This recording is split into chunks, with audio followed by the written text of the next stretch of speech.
Mosaic, a daily news program from Link TV, presents a selection of news reports from independent and state-controlled broadcasters from throughout the Middle East.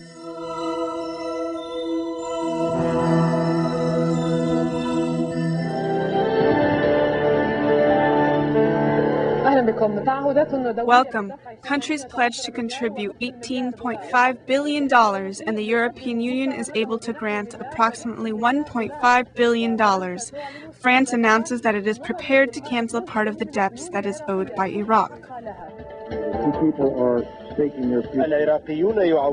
The Iraqi people are staking their future on constitutional government, open markets, and reintegration into the world community. They need our help. A strong showing of support from this conference will speed reconstruction and hasten the day when Iraqis can assume full responsibility for their nation. 2 U.S. soldiers were killed and 4 others were wounded in a mortar shell attack north of Baghdad. Meanwhile, an Iraqi was killed and 6 others were wounded after Katyusha missiles were launched at the entrance of a market in southern Baghdad. 2 U.S. soldiers were wounded after their convoy came under attack in Fallujah, and the U.S. forces arrest 4 Iraqis after the explosion. Muqtada Sadr accuses the United States of taking advantage of the events in Karbala to ruin his reputation. The U.S. releases 15 members of Muqtada Sadr's Shiite leadership. A Palestinian child was killed by Israeli gunfire near a Jewish settlement in the center of the Gaza Strip. Hamas and Jihad claim responsibility for an attack on the Netzarim settlement, killing 3 Israeli soldiers and wounding others. Israel threatens to retaliate. The car of an Arab-Israeli member, Assam Mahmoud, exploded in the city of Haifa, north of occupied Palestine. The Concorde plane lands for the last time in Heathrow Airport in London, coming from Kennedy Airport in New York. This is the end of the news in brief.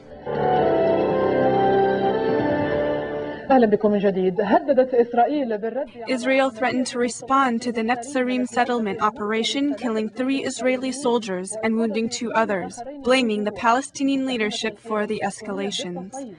The Izz al-Din al-Qassam and al-Quds brigades, the military wings of Hamas and Islamic Jihad, claimed joint responsibility for the attack, where one of the bombers was killed.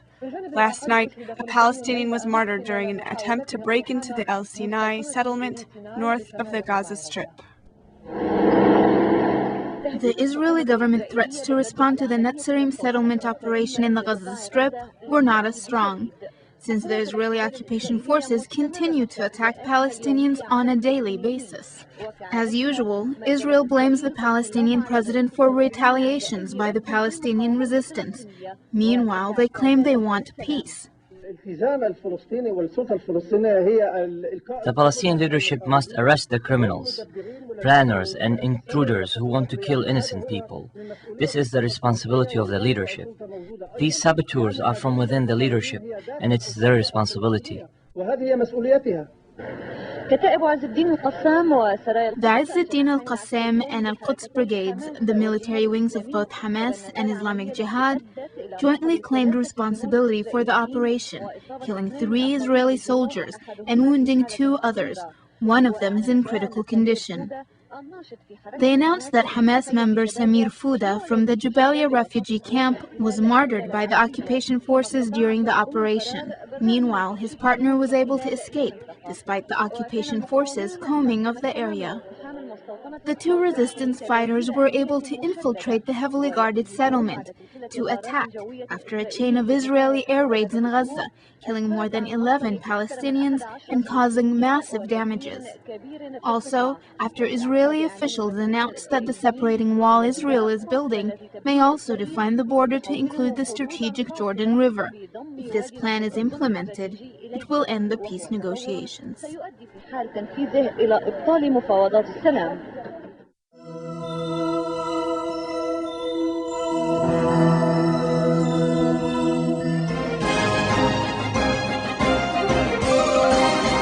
Prime Minister Ariel Sharon said that Israel has paid a very expensive price in the wars that it went through defending its citizens. In a speech he gave in a military base, in a ceremony commemorating the 30th anniversary of the Yom Kippur War in October of 1973, he said that we must stay alert in order to assure the safety of Israeli citizens. This memorial monument is a living wall, reminding us the price that we have and continue to pay in order to guarantee our lives and security in the only homeland for the Jewish nation. We cannot take too lightly the security of Israel and its citizens, not even for 1 second. That is our right and duty, and we are committed to that.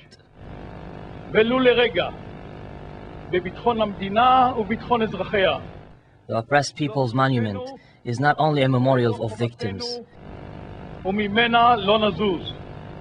It is an iron wall, resembling the tangible defense wall to the Israeli state and its citizens.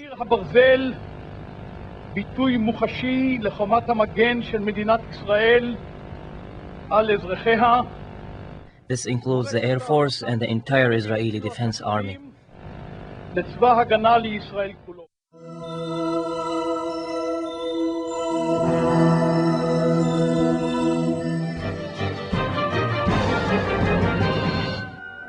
إذن السبب الرئيسي لهجرة اليهود من أوروبا الشرقية كان بسبب الاضطهاد الذي وقع عليهم، وطبعا لسنا نحن العرب. Oppression of Jews was the main reason behind their migration from Eastern Europe.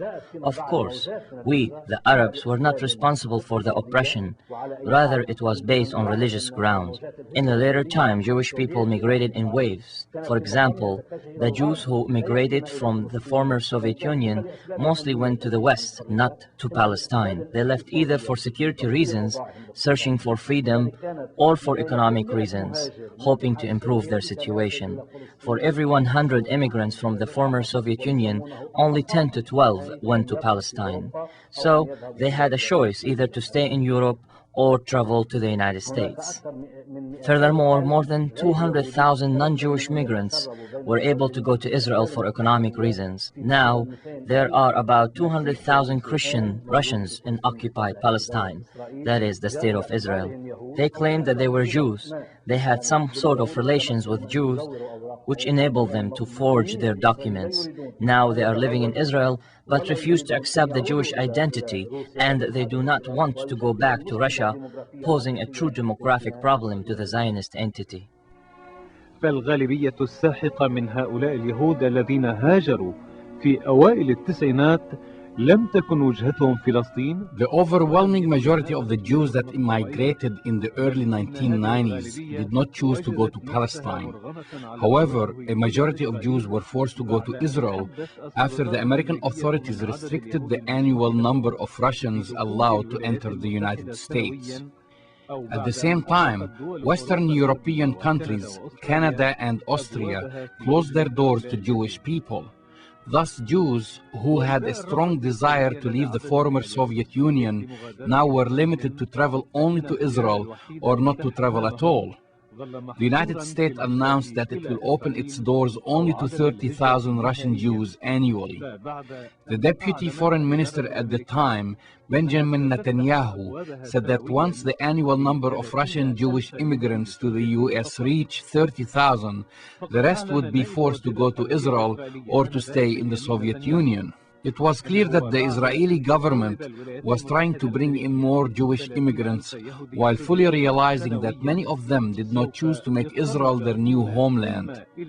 They rather were forced to go to Israel because all other doors were closed. This Israeli policy reflected the magnitude of the crisis within the Zionist state. The Israeli government showed a lot of enthusiasm receiving them while knowing that the Jewish immigrants were coming to Israel with little enthusiasm. بعد أن أغلقت الأبواب الأخرى في وجهها. ولعل هذا الموقف الإسرائيلي كان يعكس عمق المأزق الذي يعيشه الكيان الصهيوني والذي يجعله يبدي حماسا زائدا لاستقبال اليهود الذين يأتون إليه بلا حماس. Of course, the biggest motive behind the Jewish migration is the economic factor. The ideological factor is less important. نسبة أقل. وللتدليل على صحة ما أقول إنه مثلا الآن في نيويورك في حي What proves my theory is what's happening in New York. In Brooklyn, there are more Jews than there are in the Zionist state. They chose not to migrate to Israel because they are not economically motivated to do so, regardless of the Israeli temptations. The life of a Jew who lives in Brooklyn will always be better than a life of a Jew living in Palestine. اليهودي الموجود في فلسطين.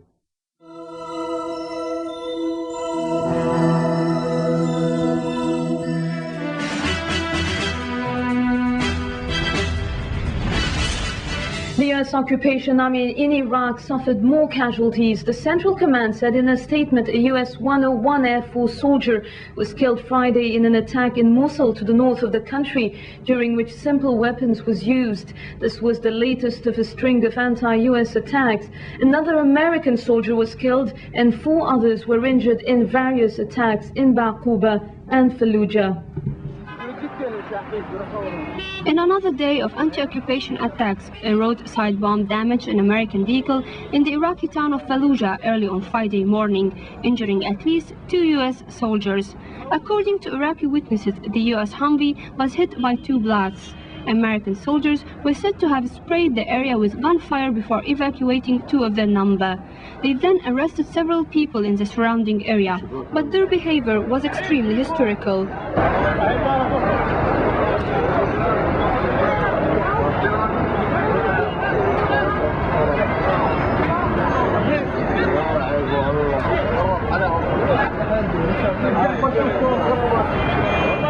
It was the 6th attack in as many days in the city west of the Iraqi capital. On Thursday, a U.S. soldier was killed and another 2 wounded in an attack on a 4th Infantry Division convoy in Baquba, 60 kilometers northeast of Baghdad. According to a military statement, another U.S. soldier died overnight after falling ill. The top U.S. occupation military commander in Iraq, Lieutenant General Ricardo Sanchez, said his forces were facing between 20 and 25 attacks a day, although in the last 3 weeks, the number had on some occasions soared as high as 35. Meanwhile, U.S. occupation troops released 3 women recently detained in Habbaniya, west of Baghdad, during searches for their husbands. The release came after wide-scale demonstrations calling for their liberation. The top U.S. occupation military spokesman in Iraq, Lieutenant Colonel George Crivo, said U.S. troops are stepping up and taking the fight to the enemy in the northern and western strongholds of the former regime known as the Ba'athist Triangle.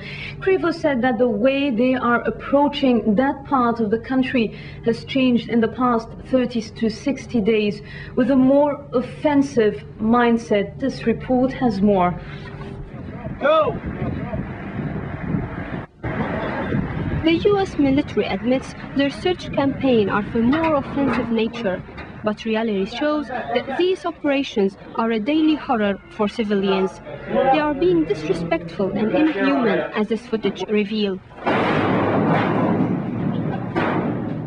This searching raid that took place recently in Baquba typically stands for an aggression against Iraqi civilians practiced on a daily basis several times by the U.S. occupation troops in Iraq. Lately in the Baquba area, we've experienced a rise in improvised explosive devices and RPG attacks. The raid we did this afternoon was to detain one of the leaders and 2 of the operatives that are conducting these attacks. Today we detained 2 individuals that are actual operators, the guys that emplace the explosive devices and shoot the RPGs. The leader was not home, but we feel pretty successful in taking in the 2 guys that actually shoot at us. As a number of occupation forces encircle a house, another watch from afar, and a 3rd unit bursts into the house from all gates and entrances. Residents freeze in place, banned from the least motion. Not even animals are spared U.S. barbarism.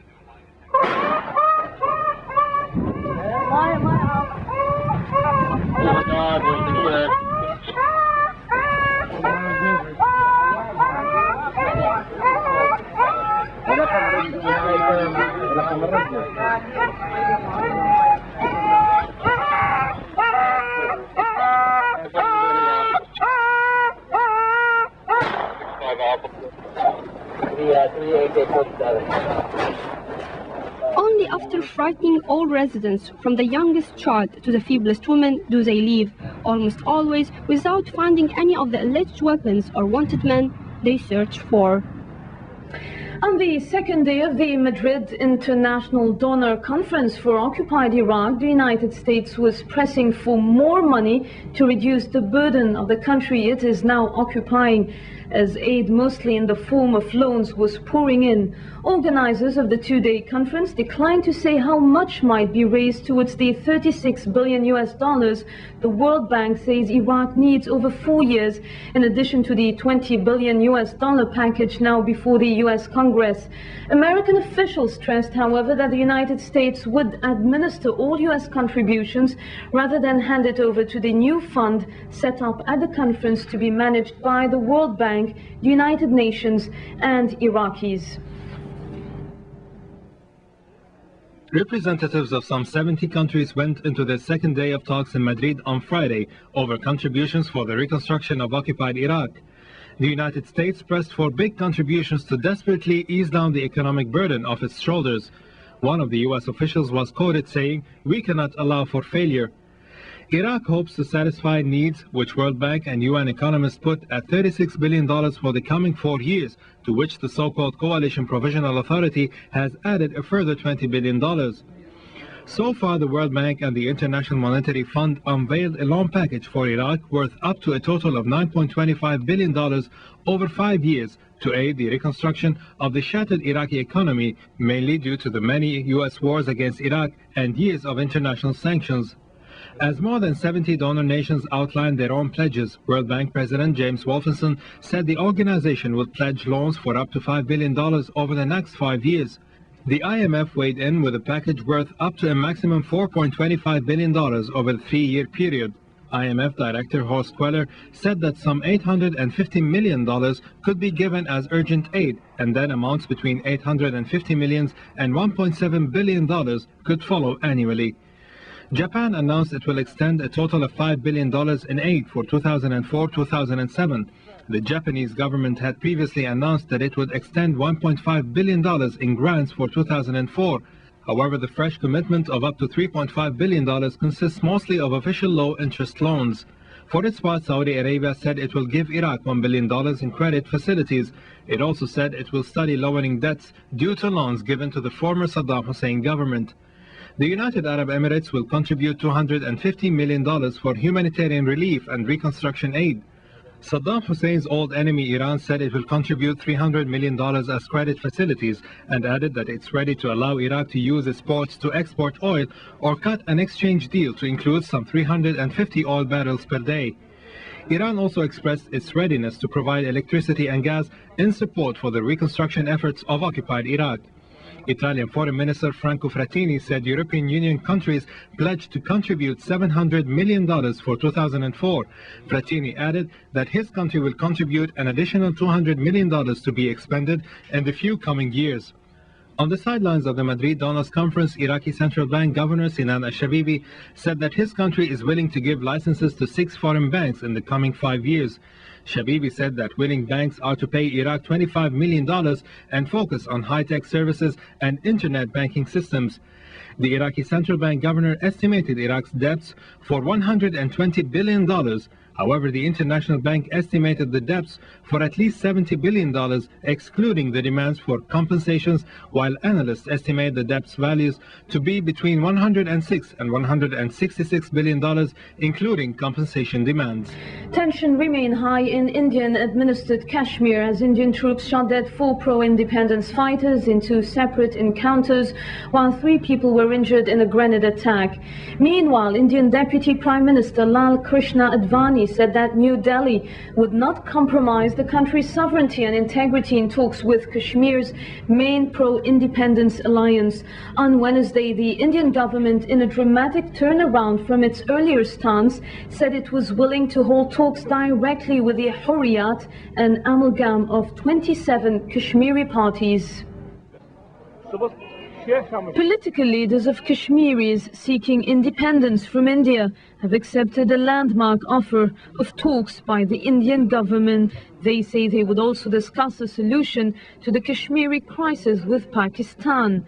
But armed groups dismissed the government initiative, saying that they are the true representatives of the region's people. The All Parties Hurriyat Conference is a legal grouping of religious and political parties that wants Jammu Kashmir to be separate from India. After a meeting of the group, former Hurriyat chairman Abdul Ghani Bhat told reporters that they would come up with an outline for negotiations after talking to both India and Pakistan. India is opposed to three-way talks involving Kashmiri fighters and Pakistan. The Hurriyat has sought to sidestep this opposition in the past by saying they could meet both sides separately. We will therefore be talking to organizations in the Hurriyat and organizations outside the Hurriyat. This is one. Two, we will be interacting with the people as well, because we will be procuring a broader consensus in regard to the offer made by the Deputy Prime Minister of India. What may, however, complicate this move is that there are deep divisions among Kashmir's pro-independence groups. Some support Jammu Kashmir's independence from both India and mainly Muslim Pakistan, while others want the state to merge with Pakistan. The largest Kashmiri group, Pakistan-based Hizbul Mujahideen, said in a fact statement that the new dialogue process will create further confusion. I don't think that the talks will help. I think that this is a tactic for buying time and that both countries are under pressure at this time. Otherwise, India doesn't even consider Kashmir to be a disputed territory. So what are they going to talk about? Last 53 years, people of our Kashmir, the other Kashmir, are divided. There are divided families. It is a great human touch. There will be possibility of interaction between the people. People from our part of state will go to other part. That's a very good step taken by government of India. And there, I think Pakistan also should give a positive response to this. It's a human problem. In the past few weeks, Hurriyat has split between pro-Pakistan and pro-independence groups, and its influence has weakened. Though Hurriyat is a legal political alliance, its leaders are frequently detained by Indian police. On Thursday, Pakistani Prime Minister Zafarullah Khan Jamali said that the moves made by India were encouraging. India accuses Pakistan of funding, arming and training the Kashmiri fighters, but Pakistan says it only supports their goal and says most Kashmiris want to join Pakistan.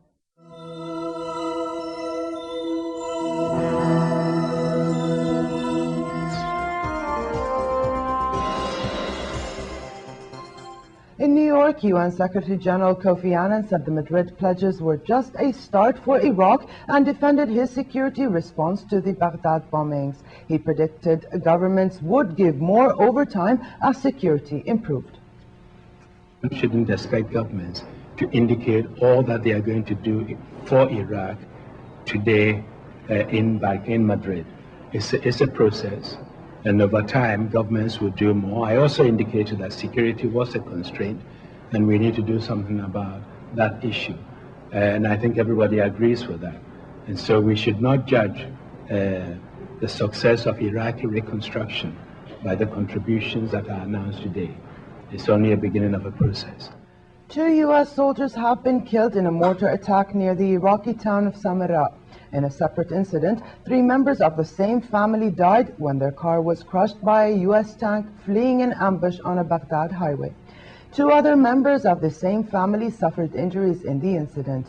In the attack in Samarra, about 100 kilometers north of Baghdad, a U.S. military spokeswoman said 2 soldiers died and 4 others were wounded. Earlier, an American soldier was killed in an attack in the northern Iraqi city of Mosul, and 1 U.S. soldier died and 2 were wounded when their convoy was hit by an explosion near Baquba, north of Baghdad. The American deaths brought to 108 the number of U.S. soldiers killed by hostile fire in Iraq since Washington declared major combat operations over on May 1st. In another attack, a U.S. Army convoy came under machine gun fire while patrolling areas near Tikrit, but no casualties were reported. U.S. soldiers of the 4th Infantry Division immediately started a search for the source of the fire. Also in Mosul, in northern Iraq, a grenade attack on Iraqi police killed 2 children and wounded 4 people. His Majesty the King has joined nominated ministers who will make up the cabinet of Prime Minister-designate Faisal Al-Fayez at the retreat in Aqaba. The ministerial team is holding detailed discussions of the government's program of action before members take the oath of office tomorrow. The plan of action being debated would materialize the King's vision for modernization set in the royal letter of designation. King Abdullah asked the government to present the working plan to be carried out over a period of 3 years until 2006. The King has also requested each ministry to present its plan of action within a month, which will determine each ministry's budget before endorsement of the national budget for the year 2004. Iman Akur in Aqaba sums up today's discussions. The Aqaba Special Economic Zone has witnessed the formation of Jordan's new government. Prime Minister-designate Faisal Al-Fayez and his expected cabinet began a 2-day retreat, setting an unprecedented pattern in the shaping of Jordan's politics, in which the cabinet's being formed based on efficiency and capability to undertake the responsibilities of the new era. Al-Fayez, and throughout the day, has discussed with his ministers to be his government's visions and action plan in a manner that ensures harmony between its members and in line with His Majesty's letter of designation. During the meeting, the ministers listened to a presentation of special polls and studies conducted in the kingdom, which highlighted the priorities, needs and concerns of the Jordanian citizen in all fields. His Majesty King Abdullah, who was keen to participate in parts of the meeting, emphasized that the new pattern in the formation of governments comes for the public interest of Jordanians, whereby each expected minister is required to present the mechanism in which he intends to run his ministry within specific plans of action and limited time frame. The King emphasized that failing to achieve any of the goals or plans set by any minister opens the door for new Jordanian capabilities to undertake the responsibility, pointing out that he will be providing all the support for anyone working in the right direction. And in order to achieve the required goals, the ministers were set into 4 different working groups that focused on administrative and economic development, political development, Jordanian competitiveness, and the government performance.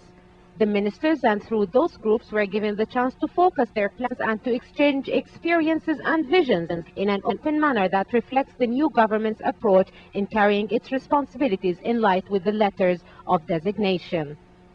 The new pattern adopted in the formation of Al-Fayez cabinet was hailed as a step into the right direction for achieving the country's top priorities: political development, economic reforms, and modernization. The first time that we see a cabinet, Jordanian cabinet formed in a retreat far away from mass media, far away from people, to talk and to have programs and to talk about the future and the plans. I think that Jordan is the first country to have such a cabinet formed in this manner. And I hope that all parties can or would leave the government, the new government, work, and then they judge whether it is going to serve the country or not, but not to start criticizing it before it starts working. Under His Majesty King Abdullah's supervision, the retreat will come up with a comprehensive reply to the letter of designation, where transparency and hard work are to be the main characteristics of the new government. By now, it's been almost certain who's going to be part of the new government of Prime Minister-designate Faisal Al-Fayez. The ministers will continue their deliberations tomorrow morning before heading back to Amman, where they will be sworn in front of His Majesty later in the day. Iman Lakour, Jordan Television, Aqaba Special Economic Zone.